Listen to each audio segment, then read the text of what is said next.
Welcome to my channel. Secret of America. The summer of 1849 in Willow Creek, Alabama, stood apart from all others. The atmosphere was dense, saturated with a dampness that wrapped around you like an impassioned lover. Locals referred to it as the devil's breath when heat rose from the earth in distinct waves, flickering like apparitions dancing above the dirt pathways. It was during this remarkable summer that Eliza Montgomery first entered my awareness. I am Dr. James Barrett. For nearly 30 years now, I've been chronicling unusual medical phenomena. Yet what transpired in Willow Creek continues to occupy my thoughts when night descends. At 36, I was brimming with ambition and the presumption that accompanies youth. I held firmly that science could elucidate all mysteries, that no affliction existed beyond modern medicine's capability. How profoundly misguided I was. Dr. William Thatcher, an old associate, had urgently summoned me to Willow Creek. His letter arrived with such haste that its borders were worn from the courier's journey. The message was succinct, the handwriting remarkably rushed for someone renowned for his precision. "James," it said, "I've witnessed something incomprehensible. A girl of 17 with a condition I'm reluctant to commit to paper. 2 physicians have already fled the case. I fear becoming the third. Come promptly. The Montgomery Plantation, Willow Creek." I arrived on a Tuesday beneath an unrelenting midday sun. The Montgomery Plantation stood guard-like at the town's perimeter, its ivory pillars reaching proudly toward the blue sky. As one of the county's largest properties, it belonged to Judge Hiram Montgomery, a man whose severe justice was matched only by his prosperity. Unusual stillness enveloped the house during my approach. No slaves tended the grounds, no indications of life emerged from the typical commotion of such an estate. Only the cicadas performed their relentless summer melody. An elderly house servant, whose eyes had absorbed too much, received me at the doorway. "You the doctor from Mobile," he murmured. I confirmed, and he guided me inside wordlessly. The interior offered cool relief from the brutal exterior heat, yet an odd aroma permeated the space, cloyingly sweet with undertones of decomposition. It evoked memories of apothecary back rooms where certain botanicals had overstayed their usefulness. Dr. Thatcher awaited in the study, an amber-filled glass trembling in his grip. Never had I witnessed my colleague in such disarray. His features were hollow, eyes recessed, suggesting prolonged sleeplessness. "James," he uttered, rising. "Thank heaven you're here." "William, what's transpired?" "Your message caused considerable concern." He emptied his glass before responding. "Have you ever doubted our grasp of human physiology, James? Ever considered that some conditions transcend all medical understanding?" I grinned, attempting to alleviate the tension. "Every practitioner encounters puzzles, William. That's why we persist in learning." "This is dissimilar," he countered, his voice fracturing. "The girl, Eliza Montgomery, the judge's daughter. I've encountered nothing comparable. Neither had Dr. Collins or Dr. Foster before they departed." "Departed? Surely you exaggerate." "Dr. Collins left the area entirely. Foster refuses to discuss his observations. He's turned to alcohol, abandoned his vocation." My interest intensified. 2 respected practitioners abandoning their obligations was extraordinary. "Describe the patient." Thatcher replenished his drink, his tremors causing liquor to spill onto the polished desk. "It started 3 weeks ago. Eliza mentioned unusual warmth in her abdomen. Not discomfort, mind you. Warmth. By evening, fever developed.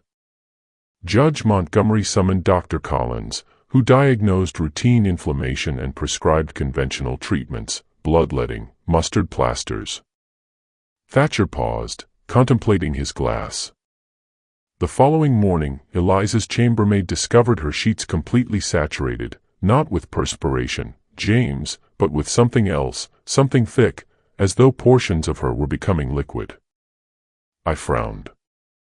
Perhaps an unusual manifestation of suppuration.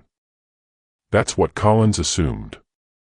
But upon re-examination, he discovered, Thatcher's voice dropped further. Her tissue had begun to soften. Not like decomposition. She remained fully conscious, yet her body seemed to be shedding structural cohesion internally. By day 3, Collins refused to return. Foster was then summoned, observing identical symptoms. Worse, the condition had advanced. Foster attempted everything in our medical arsenal, mercury compounds, quinine, even experimental electrical stimulation. Nothing succeeded. When I was called a week ago, Eliza's state was, he shook his head, unable to continue. William, I must examine her. The family relocated her to the East Wing. The judge insisted on isolation. Only her mother and one servant currently have access. Thatcher finished his beverage. I'll escort you, but I caution you, James. Brace yourself. We traversed the quiet residence, our steps resonating on the marble surfaces. The cloying decay odor intensified as we neared the East Wing. At a lengthy corridor's end stood a slave woman, approximately 50, her posture vigilantly rigid. Martha, Thatcher said, this is Dr. Barrett from Mobile. He's come to consult on Miss Eliza's situation. Martha's gaze met mine, conveying both optimism and distrust. Another physician. The others proved useless. I understand, I responded gently, but occasionally fresh observation helps. She examined me briefly before nodding. Miss Caroline is with her presently. I'll announce you. Martha vanished into the room, reappearing momentarily. You may enter, doctors, but Miss Caroline insists you not touch her daughter. Under any circumstances. The room beyond was dimly illuminated, heavy drapes blocking sunlight. The atmosphere was dense with burning botanicals, lavender and something bitter I couldn't identify. A woman knelt beside a four-poster bed, head bowed in supplication. Caroline Montgomery, the judge's wife, had once been celebrated for her beauty, but sorrow had carved profound furrows into her countenance. Mrs. Montgomery, I said softly. I'm Dr. Barrett. She looked upward, eyes red-rimmed but dry, as though tears had been exhausted. Have you come to assist my Eliza, doctor? Or merely to observe her agony like the others? I've come to assist if possible. Can you? 3 learned men before you failed. Dr. Collins fled like a coward. Dr. Foster stands in our church proclaiming my daughter's affliction is divine punishment. She glanced at my colleague. Dr. Thatcher at least acknowledged his limitations. I offer no guarantees, madam, I said honestly, but I cannot help without examination. She rose slowly, moving aside to reveal the figure on the bed. I steeled myself, anticipating the worst, yet nothing prepared me for Eliza Montgomery's appearance.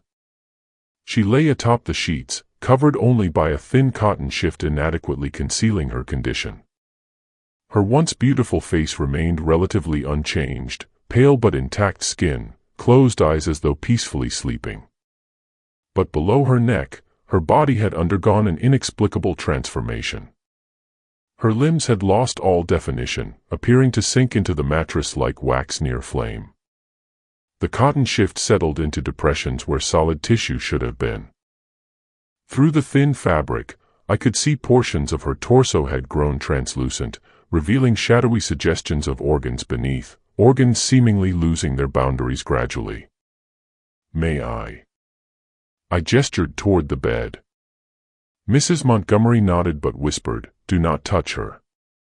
The pain when touched, I cannot endure her screams again. I approached cautiously, my medical mind racing to categorize this within established science. Cachexia. Impossible. Too rapid, too strange. Some consumption form. No, lungs appeared uninvolved. Parasitic infection perhaps. Eliza's eyes opened as I leaned nearer. They were strikingly blue, clear, and lucid despite her condition. "Another doctor," she whispered, her voice remarkably strong. "Have you come to save me, sir, or to study me?" "Both, if possible," I answered honestly. A sad smile touched her lips. The other said similarly before fleeing. I positioned a chair beside her bed, careful not to disturb the mattress. "Can you tell me when you first noticed something wrong?" She considered. 3 weeks ago, Tuesday. I was helping Mother arrange garden flowers when I felt strange internal warmth, as though I'd swallowed something hot. By evening, I felt it spreading through my belly into my chest. Pain. Not initially. It was almost pleasant, like sitting too near a fire on a winter night. The pain came later, when things began to shift. Shift. She turned her head slightly, those lucid eyes finding mine. I could feel parts of me moving that shouldn't move, doctor. Organs sliding against each other, bones softening. By day 3, I knew something was terribly wrong when I tried rising from bed and my legs wouldn't support me. They simply gave way, as though no longer solid. I found myself simultaneously horrified and fascinated. And the progression, has it been constant? It comes in waves.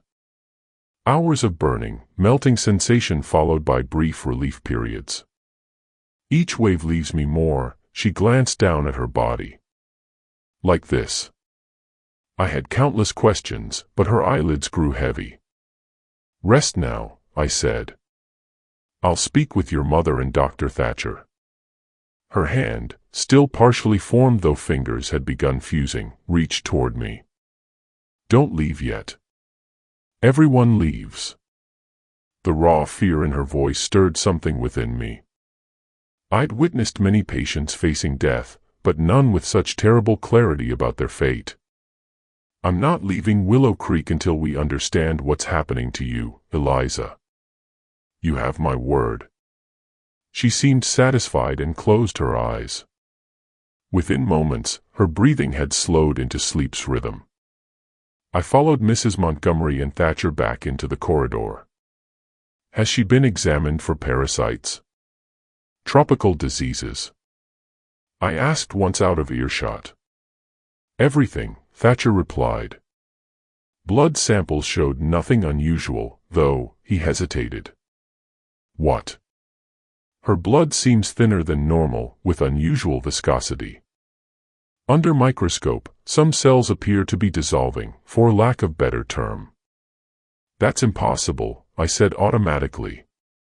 "So is what you just witnessed," Mrs. Montgomery interjected sharply. "My daughter is melting, doctor, melting from within. If you cannot accept the evidence before your eyes, you'll be no more helpful than the others." I bowed my head, chastened. "You're right, of course. Forgive me. In our profession, we sometimes hide behind scientific certainty when facing the truly inexplicable." I looked to Thatcher. "The treatments attempted thus far. As mentioned, bloodletting, mercury, quinine, electrical stimulation, also poultices, herbal remedies from local folk healers, even experimental compounds I obtained from New Orleans. Nothing slows progression. And no other cases like this. No one else in household or town showing similar symptoms." Mrs. Montgomery shook her head. "Only Eliza." "What about her activities before onset? Any unusual exposures, travels, visitors to the plantation?" "None," Mrs. Montgomery said firmly. "Eliza rarely leaves the plantation. She's a gentle soul preferring books and music to social engagements." Something in her tone caught my attention. "Rarely leaves, but she has left recently." A flash of something, fear, Guilt crossed Mrs. Montgomery's face. There was an excursion a month ago. A picnic by Weeping Creek with some other young ladies from town, properly chaperoned, of course. Weeping Creek. The name was unfamiliar. A small tributary running through Montgomery land, Thatcher explained. About 2 miles from the main house. Did anything unusual happen during this picnic? Mrs. Montgomery hesitated. Eliza mentioned, "No, it's foolishness." "Please, Mrs. Montgomery. Even details seeming insignificant might help us understand your daughter's condition." She twisted her handkerchief between fingers. Eliza said she saw something in the water. A light beneath the surface. She reached in to touch it. Her voice dropped to a whisper. She said it felt like touching lightning. I exchanged glances with Thatcher. And how soon after this did her symptoms begin? 2 weeks later. But surely you don't think, she trailed off, rationality warring with a mother's desperation for answers. I don't know what to think yet, I admitted. But I'd like to see this creek. My husband will never allow it, Mrs. Montgomery said. He forbids any discussion of Eliza's condition outside this house. He believes it would damage our family's reputation. With all due respect, madam, your daughter's life may depend on understanding all possible causes of her affliction. She studied me for a long moment before nodding. Martha knows the way. She can take you tomorrow at first light, before the judge begins his day. That night, I occupied a guest room at the plantation, examining my medical texts by lamplight, searching for any documented case resembling Eliza's condition. I found nothing. Sometime past midnight, commotion arose from the east wing, raised voices, hurried footsteps. I rushed to Eliza's room to find Thatcher already present, along with Mrs. Montgomery and Martha. Eliza was awake, face contorted in agony, tears streaming. It's happening again, she gasped. The burning. Make it stop. Please make it stop. Thatcher looked helpless. I've administered maximum laudanum dose. Any more would risk respiratory failure. I moved to the bedside, horrified to see deterioration had advanced significantly in just hours. The definition between her torso and limbs had nearly disappeared. Through her shift, I could see her abdomen had become almost transparent, revealing organs seemingly losing structural integrity, merging into one another. We need to cool her, I said, thinking aloud. If heat accelerates this process, ice, Mrs. Montgomery said immediately. From the ice house. Bring as much as you can, I instructed Martha, who hurried from the room. While waiting, I soaked cloths in cool water from the wash basin and laid them gently over Eliza's forehead. She whimpered at contact but seemed to find some relief from the coolness. Talk to me, Eliza, I said, trying to distract her from pain. Tell me about your studies. Dr. Thatcher mentioned you're fond of books. She swallowed hard, struggling to speak through her suffering. Natural philosophy is my favorite. I've been reading Mr. Darwin's journals, an intellectual pursuit many consider unsuitable for a young lady. I offered a small smile. And what do you think? I think truth matters more than convention. Something about her words struck me. Here was a young woman in 1849 Alabama, daring to pursue knowledge challenging established beliefs. I wondered what else Eliza Montgomery questioned about the world around her. Martha returned with 2 servants carrying buckets of ice. Under my direction, they placed ice chunks wrapped in thin cloths around Eliza's body, careful not to place direct weight on her increasingly fragile form. The effect was immediate. Eliza's breathing eased, features relaxing as the cold seemed to temporarily halt the burning sensation within her. Better, she whispered. Thank you. We maintained the ice treatment. Through the night, replacing melted pieces with fresh ones from the ice house. By dawn, Eliza had fallen into exhausted sleep, her condition temporarily stabilized. "The ice helps," I told Mrs. Montgomery as first light filtered through curtains. "It seems to slow the process, though I don't understand why." "Can we simply keep her surrounded by ice indefinitely?" she asked, hope flickering in tired eyes. "I'm afraid not. Even with the plantation's ice house, it's not sustainable, and it merely treats symptoms, not cause." I placed a hand on her shoulder. "I still need to see Weeping Creek." An hour later, Martha led me through the plantation's grounds. We followed a narrow path winding through cotton fields before entering a dense cypress stand. The morning air was already thick with humidity, my shirt clinging to my back as we walked. "People don't come to this part of the property much," Martha said, breaking silence. "Not since before Miss Eliza was born." "Why is that?" She hesitated. "Some places got a feeling about them, Doctor. This creek, it ain't right." "In what way?" "Slaves won't come here to draw water, even in driest seasons. Animals avoid it, too. Even the judge won't ride this way if he can help it." We emerged from trees into a small clearing. Before us lay Weeping Creek, a narrow waterway perhaps 15 feet across. Despite summer heat, mist hovered above its surface, lending an otherworldly appearance. The water itself was unusually still, with none of the ripples or movements expected from flowing creek. "This is where Miss Eliza had her picnic?" I asked, approaching the bank. Martha nodded, keeping distance. "Right here with 3 other young ladies from town and their chaperone, Mrs. Whitmore." I knelt by water's edge, studying the creek carefully. The water was clear yet had an unusual quality, almost too clear, as if looking through glass rather than water. No fish disturbed its surface. No insects skimmed across it. It was eerily lifeless. "Has the creek always looked like this?" "Far as I know. Been here since before the plantation. The Choctaw people had another name for it before white folks came. Called it the place where flesh surrenders." I looked up sharply. "What did you say?" "That's what old Joseph told me. He was brought here as a boy. Learned some local Indian words from the few who remained. Said this place was sacred to them, but dangerous. A place of transformation." I turned back to the creek, my scientific mind warring with implications of what I was hearing. "And you believe these legends had something to do with Eliza's condition?"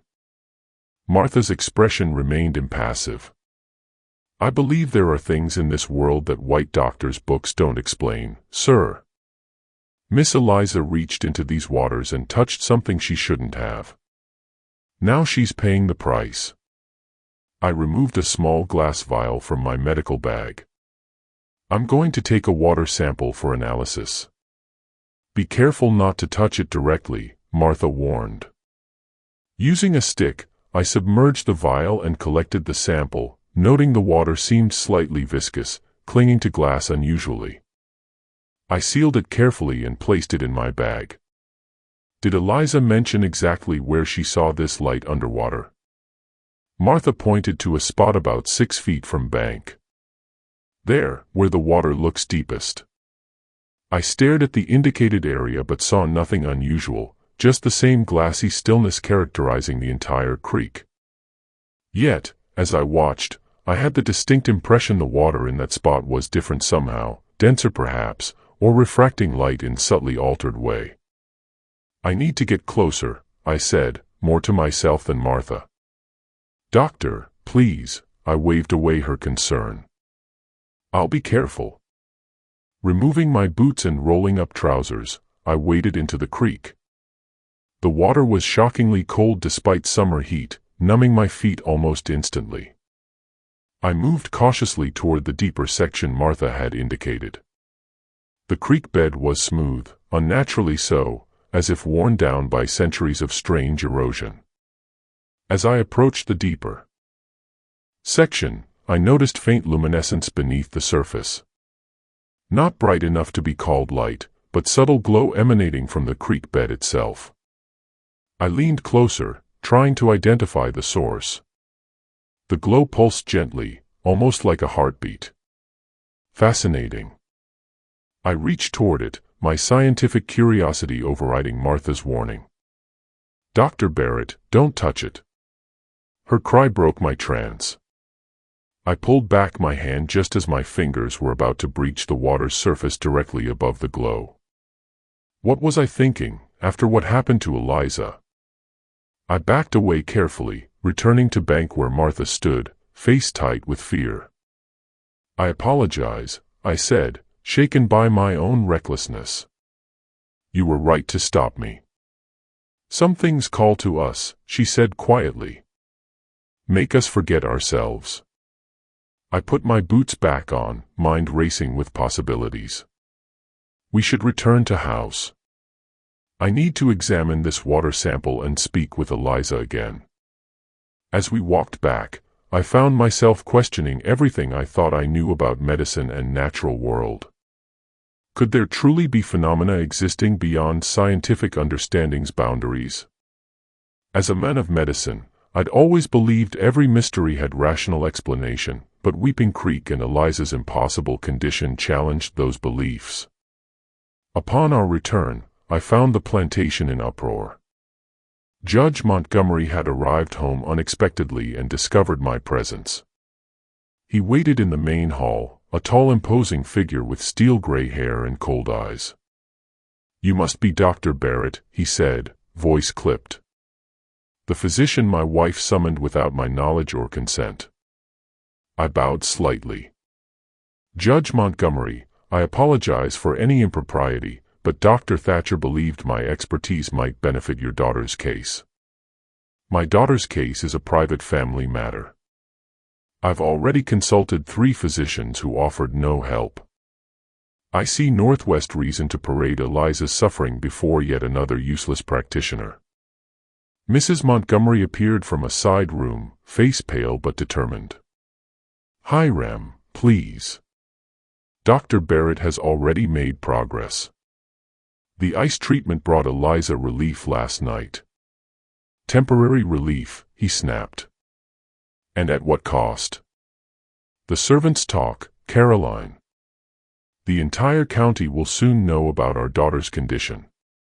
"Is your reputation more important than Eliza's life?" she asked, voice trembling with rage. The judge's expression hardened. "You forget yourself, madam. Our family name is Eliza's legacy, the only thing she will have left when this affliction has run its course." "You've given up on her," Mrs. Montgomery whispered, horrified. "I am a practical man. 3 doctors confirmed no cure exists. I will not expose our family to scandal and pity for nothing."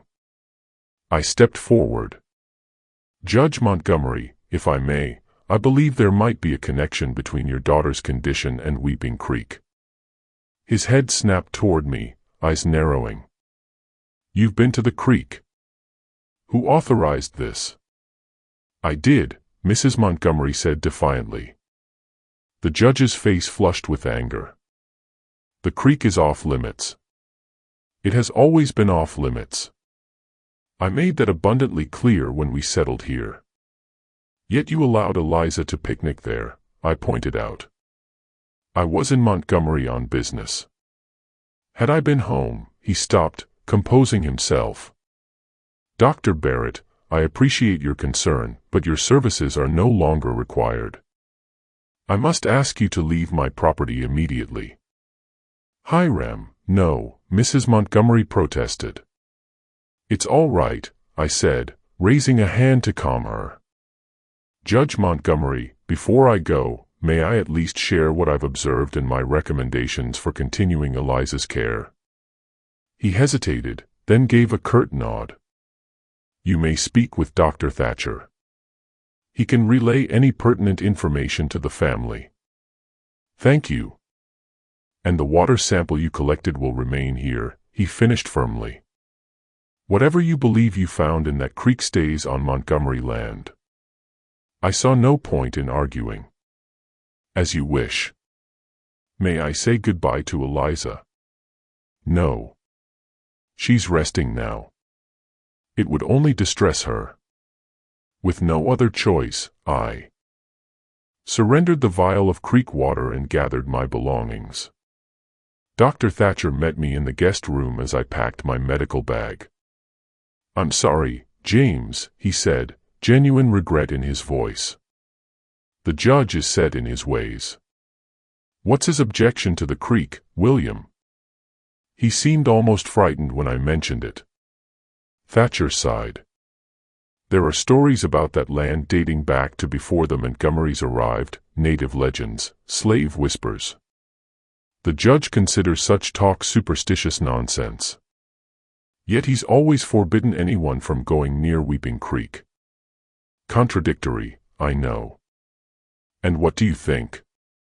I think there are mysteries in this world that defy rational explanation. He handed me a small package wrapped in oilcloth, the water sample. I replaced the judge's vial with creek water from another location. I took it, surprised by my friend's deception. Thank you, William. I'll analyze it as soon as I return to Mobile.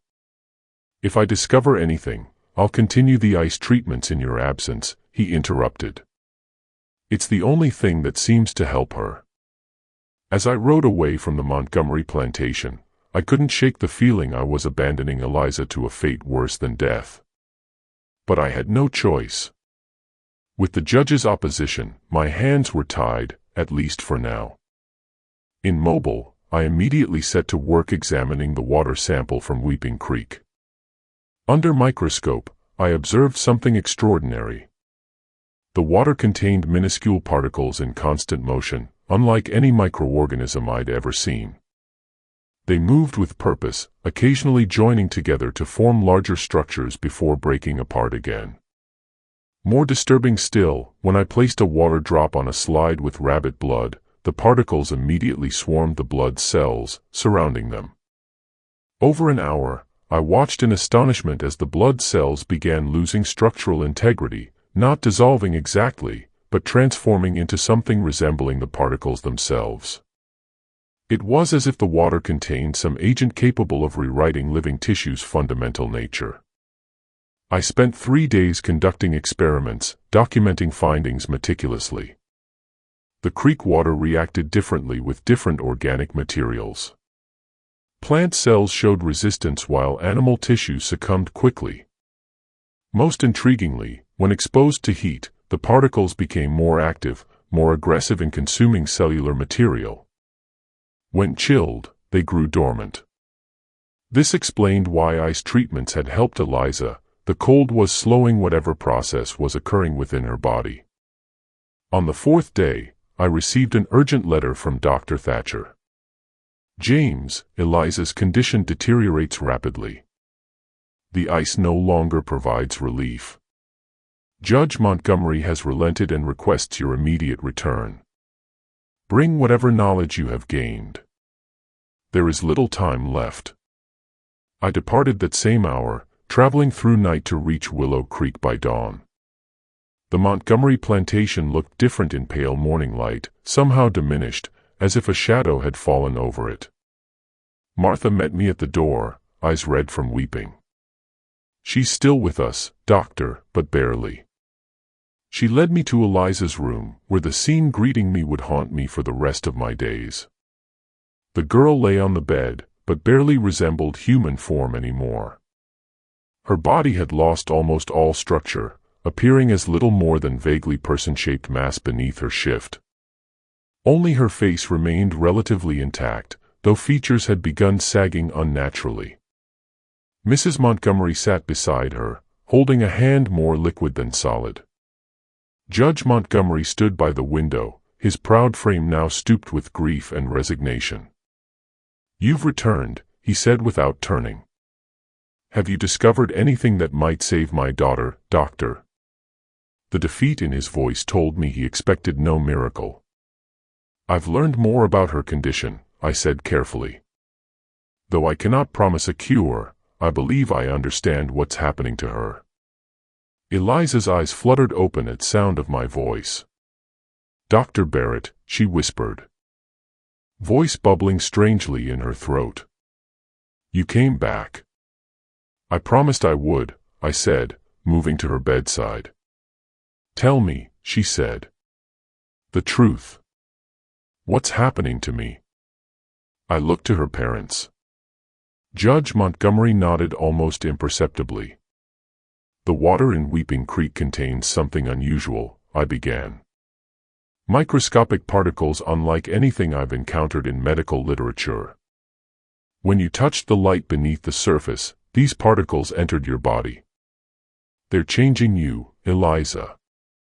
Restructuring your tissues at a fundamental level." "Into what?" she asked, her scientific curiosity undiminished even now. "I don't know," I admitted.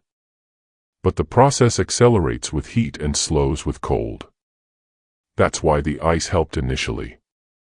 "But it doesn't help anymore," Judge Montgomery said bitterly. "The transformation has progressed too far," I explained.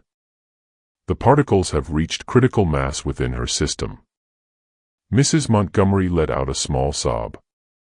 "Is there nothing to be done?" "Nothing at all." I hesitated. "There is one possibility. It's experimental, dangerous, and I cannot predict the outcome." Judge Montgomery turned from the window, hope kindling in his eyes for the first time. "Speak plainly, doctor. The particles are vulnerable to extreme cold. If we could lower Eliza's body temperature significantly, more than ice packs can achieve, we might neutralize them completely." "How would we accomplish this?" he demanded. "There's a technique being explored in certain European medical circles. Total immersion in ice water, carefully monitored to prevent death from exposure while reaching temperatures low enough to freeze these particles. In theory," Eliza finished for me, understanding immediately. "Yes. In theory." "The risk?" Judge Montgomery asked. "Considerable. The shock could stop her heart. And even if successful, I cannot say what state her body will be in afterward. The damage already done may be irreversible." Eliza's liquid hand moved slightly in her mother's grasp. "I want to try," she said clearly. "I'm not afraid to die, but I cannot bear this dissolution much longer." Her parents exchanged glances, years of shared life allowing communication without words. Finally, Judge Montgomery nodded. "Prepare whatever you need, doctor. We'll attempt your procedure." The next hours were a flurry of activity. Servants emptied the ice house, breaking large blocks into manageable pieces. A copper bathtub was brought to Eliza's room and filled with cold water. Dr. Thatcher arrived to assist, bringing additional medical supplies from town. As evening approached, we were ready. Moving Eliza would be the first challenge. Her body had become so unstable that any pressure caused parts to simply give way. "We'll need to slide her onto a sheet," I instructed.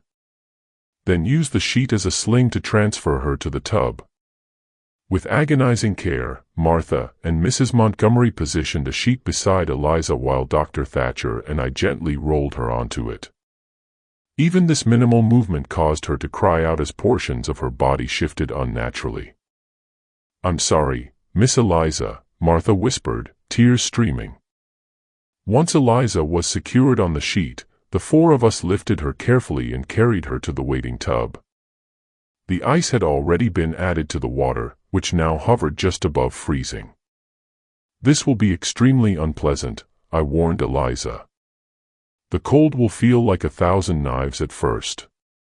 Then numbness will set in.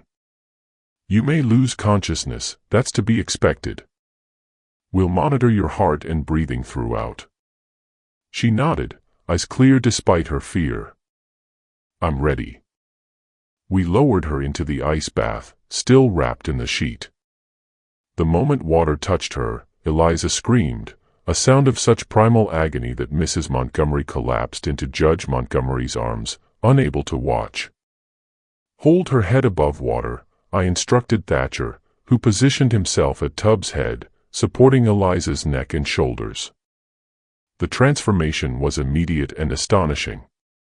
As cold penetrated her liquefying tissues, they began to solidify, not returning to normal human flesh, but at least maintaining some structure rather than continuing to melt away.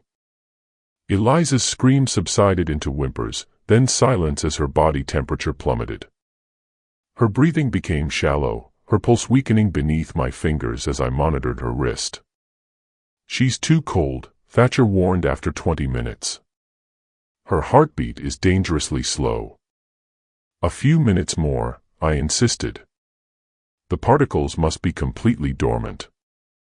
Judge Montgomery paced behind us, his composure finally breaking.